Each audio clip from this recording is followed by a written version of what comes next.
Pernah nggak sih kamu kepikiran, coba aja gue punya duit lebih banyak, pasti hidup lebih enak? Nah, hari ini kita bakal bongkar pemikiran itu. Kita akan bahas satu pelajaran finansial yang mungkin paling penting, yang bukan soal gimana cara dapat lebih banyak, tapi gimana caranya sadar kapan kita udah punya cukup. Oke, kita mulai dengan sebuah cerita. Coba bayangin deh, kamu lagi ada di pesta super mewah yang diadain sama seorang miliarder. Terus, novelis Kurt Vonnegut nyenggol temennya, Joseph Heller, sambil bilang, lihat tuh orang itu. Duit yang dia hasilin sehari lebih banyak dari pendapatan novelmu Catch-22 seumur hidup. Jawaban Heller? Singkat, tapi jenius banget. Dia cuma bilang, iya sih, tapi aku punya sesuatu yang gak akan pernah dia punya, yaitu rasa cukup. Wah, dalam banget kan? Kata cukup tadi kedengerannya bijak banget ya. Tapi, apa yang terjadi kalau orang-orang yang udah di puncak, yang udah punya segalanya, justru ngelupain kata itu? Nah, kita bakal lihat dua kisah nyata tentang orang-orang yang mempertaruhkan semua yang mereka punya demi sesuatu yang bahkan nggak mereka butuhin. Coba lihat angka ini, 100 juta dolar. Ini bukan angka main-main loh. Ini adalah total kekayaan bersih seorang pria bernama Rajat Gupta di tahun 2008. Dia itu udah di puncak kesuksesan. Punya uang segitu banyak yang buat kebanyakan dari kita udah lebih dari cukup buat 7 turunan. Dan disinilah pertanyaan utamanya. Coba deh renungin sebentar. Kalau kamu udah punya 100 juta dolar, apalagi sih yang bisa bikin kamu nekat mempertaruhkan kebebasanmu? Ini tuh udah bukan soal logika, tapi soal psikologi. Yuk kita bedah bareng-bareng. Lihat deh perjalanannya. Gupta ini lahir di daerah kumuh, yatim piatu, tapi berjuang mati-matian sampai jadi CEO McKinsey, salah satu firma paling bergengsi di dunia. Dia itu definisi sukses sejati. Tapi ternyata itu semua nggak terasa cukup buat dia. Dia ngelihat teman-temannya yang udah jadi miliarder, dan ya, dia pengen jadi seperti mereka. Keinginan buat dapat lebih inilah yang akhirnya ngejerumusin dia ke penjara dan ngancurin semua yang udah dia bangun. Kisah kedua, Bernie Madoff. Kita semua tahu dia sebagai penipu kelas kakap. Tapi ada satu fakta yang sering banget dilupain orang. Bisnis Madoff yang legal itu udah bikin dia kaya raya. Dia secara sah ngantongin puluhan juta dolar tiap tahun. Tapi ya gitu, kayak yang bisa kita tebak, itu pun masih belum cukup. Warren Buffett punya kata-kata yang pas banget buat ngegambarin kebodohan ini.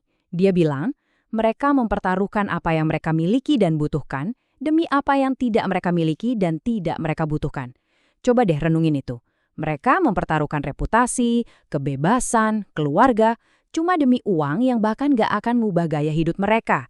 Benar-benar pertaruhan yang gak masuk akal kan? Jadi, pertanyaannya sekarang, kenapa orang yang udah punya banyak banget tetap aja ngerasa kurang? Nah, kita akan masuk lebih dalam ke akar masalahnya. Ada dua jebakan psikologis utama yang bikin kita nggak pernah merasa cukup. Jebakan pertama namanya tiang gawang yang bergerak. Gini deh, bayangin kamu pernah bilang, gue bakal bahagia deh kalau gaji gue udah 20 juta sebulan. Terus kamu berhasil mencapainya. Apa kamu bahagia? Mungkin, tapi cuma sebentar. Soalnya kamu tiba-tiba ngeliat temenmu gajinya 30 juta. Dan, jelep, tiang gawangmu geser. Sekarang, target barumu jadi 30 juta. Ini perlombaan yang nggak ada garis finishnya. Dan disinilah letak bahayanya. Kamu nggak pernah ngerasa menang. Setiap kali kamu maju selangkah, tiang gawangnya malah loncat 2 langkah ke depan. Rasa frustrasi karena ngerasa nggak pernah bisa ngejar inilah yang ngebuat orang kayak Gupta dan Madoff nekat ngambil resiko gila. Mereka nyoba ambil jalan pintas buat ngejar tiang gawang yang mustahil itu. Sekarang, kita masuk ke jebakan kedua, yang bisa dibilang jauh lebih beracun. Perbandingan sosial.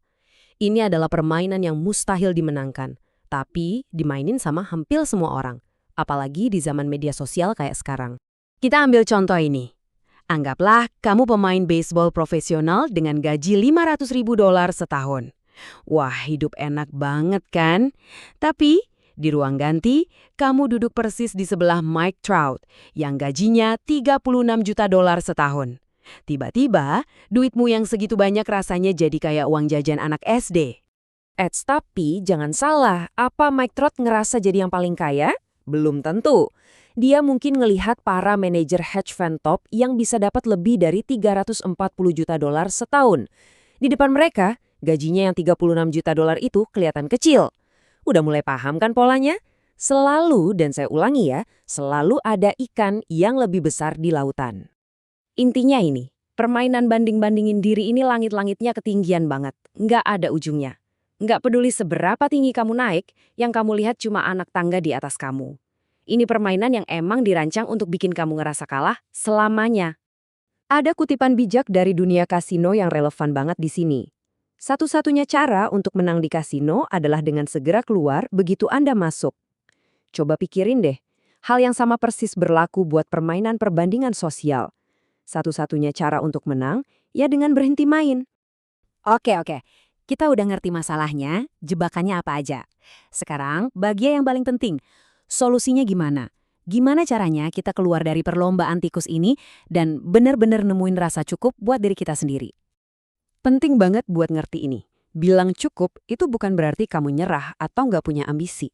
Justru sebaliknya, cukup itu adalah tanda kecerdasan. Tanda kalau kamu sadar bahwa ngejar lebih terus-terusan itu cuma bakal berujung pada penyesalan. Ini cara kamu ngebangun benteng buat ngelindungin hal-hal yang nggak bisa dibeli pakai uang. Jadi, resepnya gimana? Simpel aja. Pertama, sadari dulu kalau tiang gawang itu bakal gerak terus kalau kamu biarin. Kedua, secara sadar, berhentilah membandingkan dirimu apalagi di media sosial. Ketiga, ingat, cukup itu keputusan yang dibuat pakai logika, bukan perasaan. Dan yang keempat, ini yang paling krusial, definisikan apa harta karunmu yang sebenarnya. Dan inilah harta karun itu. Reputasimu, kebebasanmu, keluarga dan teman-temanmu, perasaan dicintai, kebahagiaanmu. Inilah hal-hal yang nggak ternilai harganya. Nggak ada tambahan nol di rekening bank yang sebanding dengan resiko kehilangan salah satu dari ini. Inilah kekayaanmu yang sejati. Jadi, saya mau ninggalin kamu dengan satu pertanyaan untuk direnungkan. Apa sih yang begitu berharga dalam hidupmu yang nggak akan pernah kamu pertaruhkan? Nggak peduli seberapa besar pun potensi keuntungannya. Saat kamu bisa menjawab pertanyaan itu, selamat, kamu telah menemukan arti cukup versi kamu sendiri. Dan itulah kawan-kawan, definisi kebebasan yang sesungguhnya.